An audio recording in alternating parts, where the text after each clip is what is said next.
What football really looked like in 1980s Britain wasn't the sanitised spectacle you see today. It was pure, unfiltered chaos wrapped in polyester and soaked in Bovril. Picture this: Terry Butcher bleeding through his England shirt like he'd gone 10 rounds with Mike Tyson, yet still playing on because that's what proper hard men did. But here's the thing nobody tells you. That iconic bloodied image from 1989 actually represented everything beautiful about 80s football. It wasn't just violence and mayhem. It was the last decade when football belonged to the working class, when a plumber could afford a season ticket, and when your local hero probably drank in the same pub as your dad. Let me paint you a picture of what passed for acceptable tackles in the 80s. Graham Souness once planted his studs so deep into Romanian player Iosif Rotariu's inner thigh during a 1988 European Cup match between Rangers and Steaua Bucharest that the poor lad's lymph nodes burst. The surgeon told Rotariu it could have been fatal if his boot had caught him just a few centimetres higher. The referee didn't even send him off. This wasn't unusual, it was Tuesday night football. The tackle from behind was still legal and defenders used it like a medieval battering ram. Norman bites your legs Hunter might have been from the 70s, but his spiritual successors were everywhere in the 80s. Tommy Smith famously said he'd kick his own mother if she was through on goal, and in the 80s nobody thought he was joking. Vinnie Jones grabbing Paul Gascoigne by the testicles during a match. That photo became a best-selling poster, not a criminal prosecution. The refs back then had a simple philosophy. If you could still walk, you weren't really fouled. Yellow cards were for wimps, and red cards were reserved for actual attempted murder. And even then, only if there were witnesses.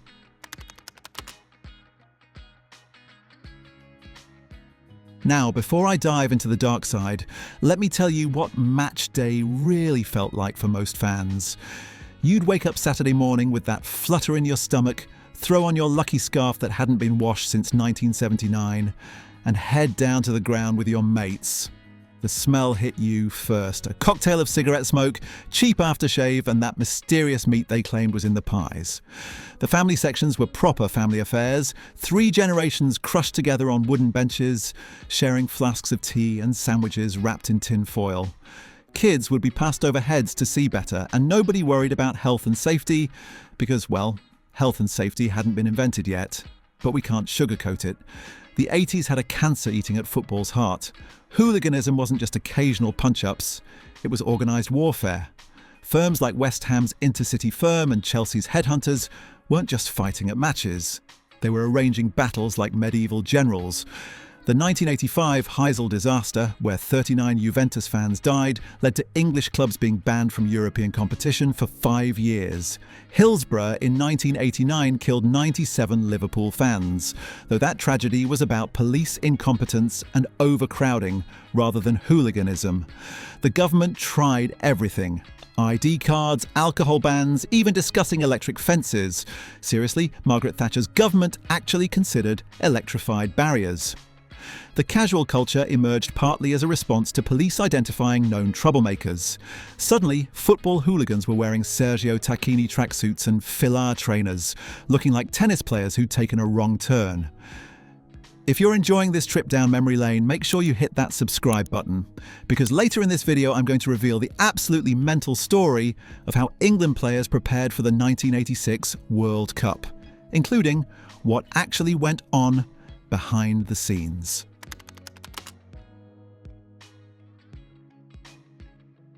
Here's something that'll blow your mind. By 1986, academic research found that only 5% of professional footballers smoked, but that 5% made themselves memorable. While the Bobby Charlton generation had smoked openly at halftime in the 60s, by the 80s it was becoming taboo. Still, the drinking culture was absolutely mental. Training in the 80s was revolutionary by 70s standards, but laughable by today's. A typical session: run around the pitch 10 times, do some stretches that would make a modern physio weep, kick balls at each other for a bit, then down the pub. Liverpool, the most successful team of the decade, were famous for their Tuesday Club, a drinking session that would start at lunch and go on until someone's wife called the pub, threatening divorce. Paul Merson recently admitted he'd sometimes play matches still drunk from the night before. Tony Adams would later reveal he was drinking 2 bottles of vodka a day while captaining Arsenal. These weren't fringe players, they were England internationals. The culture was simple: train hard, play hard, drink harder. Diet. Glenn Hoddle was considered a weirdo for suggesting players should eat pasta instead of steak and chips before matches. Most players' idea of carb loading was 6 pints of lager and a kebab. Paul Gascoigne famously prepared for the 1990 World Cup, not 1986 as often misremembered, by eating Mars bars and drinking lager on the plane. January at the baseball ground, Derby County's home, looked like the Somme after a particularly nasty battle. The pitch was basically mud with occasional patches of grass clinging on for dear life. By March, most grounds looked like allotments that had been attacked by particularly vindictive moles. The baseball ground was so notorious for its terrible surface that groundsmen would try everything to make it playable, though stories of them painting it green for television remain unverified urban legends from that era. The balls were leather medicine balls that doubled in weight when wet. Players from that era still have dents in their foreheads from heading those sodden missiles. The Mitre Multiplex, the official ball of the 80s, absorbed water like a sponge wearing a sponge costume. By the 90th minute of a wet Tuesday night in Stoke, it was like trying to kick a small child. Goalkeepers had it worst. No proper gloves until the mid-80s meant catching a wet leather ball travelling at 70 miles per hour was like trying to catch a greased watermelon fired from a cannon. Bruce Grobbelaar's wobbly legs in the 1984 European Cup final, probably just trying to shake feeling back into his hands. The 80s gave us players who were larger than life and twice as problematic. George Best was past his peak, occasionally turning out for smaller clubs while battling his demons in public. Kenny Dalglish was breaking records at Liverpool while looking like your dad's accountant. But the real characters were something else. Ian Rush scored 346 goals for Liverpool, but was so shy he once hid in a cupboard to avoid a team party. John Barnes was racially abused every week but responded by becoming the best winger in Europe. When he signed for Liverpool in 1987, National Front members stood outside Anfield giving out bananas. His response? He became their greatest ever winger and helped them win the league twice. Then there was Gaza. Paul Gascoigne arrived at the end of the 80s like a force of nature, supremely talented, completely mental. He once booked a series of sunbed sessions for his Newcastle teammate, telling the salon the player was coming in for special treatment for an injury. The scandals were incredible. Terry Venables and his business dealings could fill a book, and did, several mostly written by lawyers. Brian Clough allegedly took bungs but was so charismatic everyone just shrugged. Lou Macari was caught up in a tax scandal involving brown envelopes that makes today's football finances look transparent. But the real soap opera was at Manchester United. In 1989, Lee Sharp was earning £150 a week as one of England's brightest prospects, less than a decent plumber. Meanwhile, his captain Brian Robson was running a clothing business on the side because even England's best midfielder needed a backup plan. The pecking order was mental too. When Eric Cantona arrived in 1992, he was shocked to find Steve Bruce running a car sales business from the training ground car park. This was normal. Players weren't millionaires, they were tradesmen who happened to be brilliant at football. Mark Hughes sold insurance policies to his teammates. Gordon Strachan had a newspaper column he'd write on the team bus. These weren't hobbies, they were preparing for life after 35 when their knees gave out. Still with me? Good, because we're about to dive into the absolute madness of Mexico '86 and why Diego Maradona's hand of God was actually the second most controversial thing to happen to England that summer.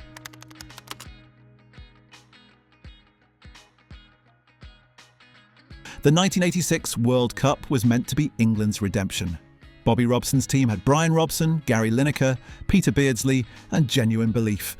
What they also had was a captain whose shoulder dislocated if he sneezed too hard, and a midfielder in Glenn Hoddle, who the manager didn't quite trust because he was too continental. The preparation was gloriously amateur. The team doctor's solution to Mexico's altitude: drink more water. Their solution to potential food poisoning? Bring your own food supplies, though tales of hundreds of tins of baked beans are likely embellished legends from an era when every England trip abroad involved bringing proper British grub. Gary Lineker would become the tournament's top scorer with 6 goals, but his most memorable moment wouldn't come until Italia 90. That's when he famously soiled himself during England's match against Ireland. I'd been ill overnight, and it was the opening day of the Cup, and I'd woken up a few times with diarrhoea. I didn't want to tell Bobby Robson because I thought he might leave me out the team. He still scored that day. Back to 86. Then came Argentina and Maradona. The hand of God, watched by millions, seen by everyone except the Tunisian referee. But here's what nobody talks about. England knew they'd been cheated but couldn't quite bring themselves to properly complain because, well, that wouldn't be sporting. Bobby Robson's reaction? It was a bit disappointing. A bit disappointing. The man had just watched his World Cup dreams destroyed by the most blatant cheating in football history, and he called it a bit disappointing. 4 minutes later, Maradona scored the greatest goal in World Cup history, dribbling past 5 English players like they were training cones. Peter Reid, who was closest to Maradona for the hand of God, spent the next 20 years being asked why he didn't break the little Argentine's legs. His answer? I was trying to, the little bastard was just too quick. The kits, oh God, the kits. Liverpool's Crown Paint sponsor looked like someone had vomited alphabety spaghetti across their shirts. Coventry City's brown and yellow striped kit made them look like aggressive wasps. Hull City once played in a tiger print shirt that looked like it had been designed by someone having a nervous breakdown. But nothing compared to goalkeeper shirts. Norwich's goalkeeper kit in 1989 looked like a magic eye picture had mated with a disco ball. Manchester United's goalkeeper wore a kit so bright it could be seen from space. These weren't just fashion statements. They were visual assaults that could trigger migraines in opposition strikers. The haircuts were statements of intent. Chris Waddle's mullet wasn't just hair, it was a way of life. Barry Venison's peroxide blonde mullet made him look like a German techno DJ who'd got lost on the way to the hacienda. Rude Gullett's dreadlocks were so magnificent they deserved their own song, and got one. Terry Butcher's centre parting was so severe it looked like Moses had styled it. Players wore their socks around their ankles. Shorts were so short they'd make Kylie Minogue blush, and shin pads were optional. The overall effect was less elite athlete and more PE teacher having a midlife crisis. No VAR meant referees' mistakes became folklore. Clive Thomas blowing for full time as the ball was crossing the line from a Brazilian corner in 1978 was still being debated in the 80s. Linesmen, they weren't assistants yet, were usually local butchers or postmen who fancied a run out on Saturdays. You got one match on telly on Sunday, the big match, and if your team wasn't on it, tough luck. Match of the Day showed highlights, but if you wanted to see your team and they weren't on TV, you had 2 options. Go to the match or wait for the 2-paragraph match report in Monday's paper. No Sky Sports, no internet, no goal alerts on your phone, because phones were still attached to walls. The first electronic scoreboards were treated with deep suspicion. When Coventry City installed one in 1984, away fans genuinely believed it was rigged to add extra minutes when the home team was losing. Tactics boards were actual boards with magnetic dots. Video analysis meant watching a VHS tape someone's dad had recorded, usually with half the match missing because he'd forgotten to set the timer. Teams prepared for European away matches by having someone's cousin who'd been to Benidorm once give a talk about foreign habits. Scouting reports were 1 page long and usually said things like, "Their number 9 is quite fast," or "Watch out for the left winger, he's tricky." The medical side was prehistoric. Team doctors were usually just local GPs who fancied watching football for free. Their medical bag contained aspirin, deep heat, and a magic sponge that had never been washed since 1974. Torn ligaments, walk it off, concussion, sniff some smelling salts. The infamous magic sponge was literally just a manky yellow sponge in a bucket of cold water that was supposed to cure everything from broken legs to existential dread. Players would get cortisone injections like they were going out of fashion. Kevin Keegan later admitted he'd had so many pain-killing jabs he couldn't feel his feet during some matches. Physiotherapy consisted of a bloke called Terry who'd learned massage from his dad and thought ultrasound machines were witchcraft. By 1989, football was changing. Hillsborough forced everyone to confront the reality that treating fans like cattle had consequences. The Taylor Report would recommend all-seater stadiums. Italia 90 was on the horizon, and with it, Gazza's tears would make football fashionable for the middle classes. Sky Sports was about to arrive with its billions. Foreign players would flood in, and suddenly football would become the Premier League. Sanitised, globalised, and gentrified. The signs were everywhere if you knew where to look. Ticket prices started creeping up. What cost £3 in 1980 was pushing £10 by 1989. The first executive boxes appeared, corporate hospitality became a thing, and suddenly there were parts of your own ground you couldn't afford to enter.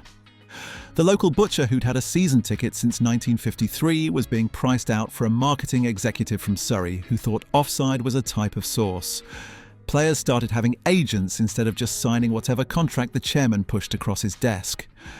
The maximum wage had been abolished in the 60s, but it wasn't until the late 80s that players realised they could actually negotiate. When Gary Pallister moved to Manchester United for £2.3 million in 1989, old-timers nearly had heart attacks. £2 million for a defender. The world had gone mad. Even the atmosphere was changing. Drums appeared in grounds. Actual drums, like we were at some European carnival instead of watching Wimbledon versus Oldham. All-seater stadiums meant no more surging when your team scored, no more moving to get a better view, no more standing with your mates who you'd stood with since you were 12. The spontaneous songs that erupted from the terraces would be replaced by orchestrated chanting from designated singing sections. The 80s were the last decade when football was improper, imperfect, and impossibly romantic. When your heroes were flawed humans who lived in your neighbourhood, when admission cost less than a round of drinks, when football was still the people's game, it was brutal, it was bigoted in places, it was backward by today's standards. But Christ, it was never boring. We didn't know it then, but we were watching the end of something. The last time football would belong to the terraces rather than the television, to the community rather than corporations. The 80s didn't kill football. They were football's last primal scream before it put on a suit and became respectable. If this journey through football's maddest decade has brought back memories, or if you're young enough to be amazed that any of this actually happened, then hit that subscribe button and ring the notification bell. Next week, we're diving into the complete madness of Italia 90, the tournament that changed everything, featuring Gazza's tears, Pavarotti's voice, and why Roger Milla dancing with a corner flag sparked a revolution in African football. Trust me, you won't want to miss it.